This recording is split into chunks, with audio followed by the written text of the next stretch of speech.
सारे ट्रैक्टर यहाँ पर लगे हुए हैं और आगे भी बहुत सारे ट्रैक्टर चले गए हैं। तो ये सभी जो लोग हैं ये भारतेंदु जी के समर्थक हैं और लोगों में खासा उत्साह है कि अब की बार जो भारतेंदु जी हैं वो अपने गृह क्षेत्र से चुनाव लड़ रहे हैं। संख्या में यहाँ पर ट्रैक्टर आए हुए हैं और ये ट्रैक्टर आसपास के अलग अलग गाँव से लोग लेकर आए हुए हैं। नमस्कार दोस्तों, जैसा कि हम सभी जानते हैं कि हमारे यहाँ के पूर्व सांसद एवं भावी प्रत्याशी बीजेपी से हो सकते हैं राजा भारतेंदु जी। तो आज वो एक विशाल ट्रैक्टर रैली का आयोजन कर रहे हैं और विशाल ट्रैक्टर रैली जो है इसी रूट से होकर नजियाबाद से होकर इस रूट को होकर जाती हुई सीधा सहारनपुर तो उनके किले तक जाएगी। तो यहाँ पर जो रूट है यहाँ पे उत्साह का माहौल है। तो जैसे कि अब की बार सुना जा रहा है कि जो भारतेंदु जी हैं वो नजियाबाद विधानसभा क्षेत्र से चुनाव लड़ेंगे, तो आपको कैसा लग रहा है? सही लग रहा है। आप की सीट निकल जाएगी? हाँ, निकल जाएगी। यहाँ की जनता साथ देगी उनका? पक्का साथ देगी जी। अच्छा, तो ज़्यादातर तो जैसे जो किसान लोग हैं वो तो आजकल भारतीय जनता पार्टी से थोड़े से नाराज चल रहे हैं, तो उसके बारे में आप क्या कहेंगे?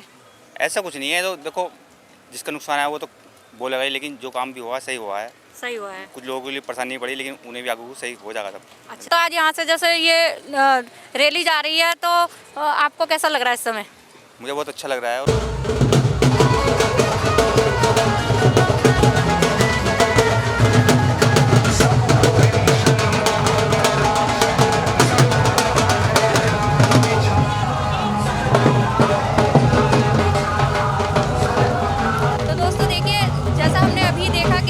से ट्रैक्टर रैली जो चल रही है उसके साथ विशाल जन समुदाय चल रहा है और जहाँ जहाँ पर भी रुक रहे हैं वो स्थान पर लोग उनके स्वागत के लिए आतुर हैं और लोगों में खासा उत्साह है। तो इस समय हम खड़े हुए हैं राजा चरण सिंह इंटर कॉलेज के सामने और यहाँ पर देखिए यहाँ पर जो बच्चे हैं वो भी स्वागत की तैयारी से खड़े हुए हैं कि जैसे ही ये ट्रैक्टर रैली यहाँ पर आती है तो ऐसे ही ये लोग राजा साहब का स्वागत करेंगे। तो जो बच्चे होते हैं वो आने वाला भविष्य है हमारे देश का।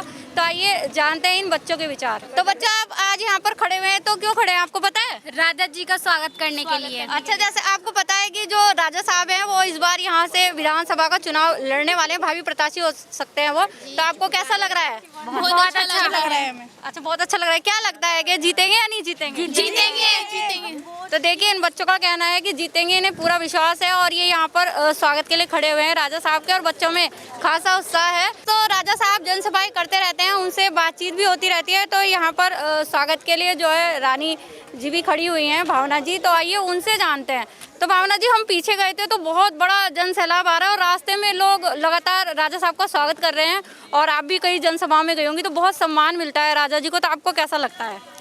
जाहिर है हमें तो बहुत अच्छा लगता है और राजा साहब का जीवन जो एक जनसेवा में समर्पित है पिछले 30 साल से, तो जब इस तरह का प्यार और प्रेम मिलता है तो बहुत अच्छा महसूस होता है और ऐसा लगता है कि जो लक्ष्य हमने अपने सामने रखा है वो अच्छी तरह से पूर्ण हो रहा है। अच्छा, तो ज़्यादातर तो राजा साहब पहले बिजनौर विधानसभा से लड़ते रहे हैं, तो इस बार नजियाबाद क्यों? जब राजा साहब राजनीति में आए और भाजपा का हाथ पकड़ा था उस समय यहाँ की सीट आरक्षित थी जी, तो उनको ये ऑप्शन ही नहीं था कि अपने घर से लड़ सकें। तो इस बारी क्योंकि आरक्षित भी नहीं है सीट, तो एक तरह की घर वापसी हो रही है उनकी जी। और पार्टी का भी संकेत कुछ ऐसा था कि किसी अनुभवी इंसान को इस क्षेत्र में खड़ा किया जाए जी। तो यही वजह है कि मन की बात और पार्टी की बात एक हो गई जी। तो इस वजह से इस बारी हमें ये ऐसा सौभाग्य प्रदान हो रहा है कि राजा साहब यहाँ से नजीबाबाद से अपने घर से खड़े हों जी। अच्छा, अब की बात तो लग रहा है कि कोरोना के कारण थोड़े दिनों में प्रोटोकॉल लग जाएगी यहाँ पर, तो आपको लगता है कि इससे इलेक्शन पर कुछ फर्क पड़ेगा? इलेक्शन के आउटकम पे तो हमें नहीं लगता कि कोई खास फर्क पड़ना चाहिए। ये बात सही है कि क्योंकि पिछले 30 साल से क्षेत्र में नहीं थे राजा साहब, तो थोड़ा परिचय देने की ज़रूरत थी कि वापस आ गए हैं, पर वो ज़्यादातर कार्य हो चुका है और यहाँ की जनता जानती है कि अब राजा साहब यहाँ हैं, तो हमें नहीं लगता कि कोई खास फ़र्क पड़ना चाहिए जी।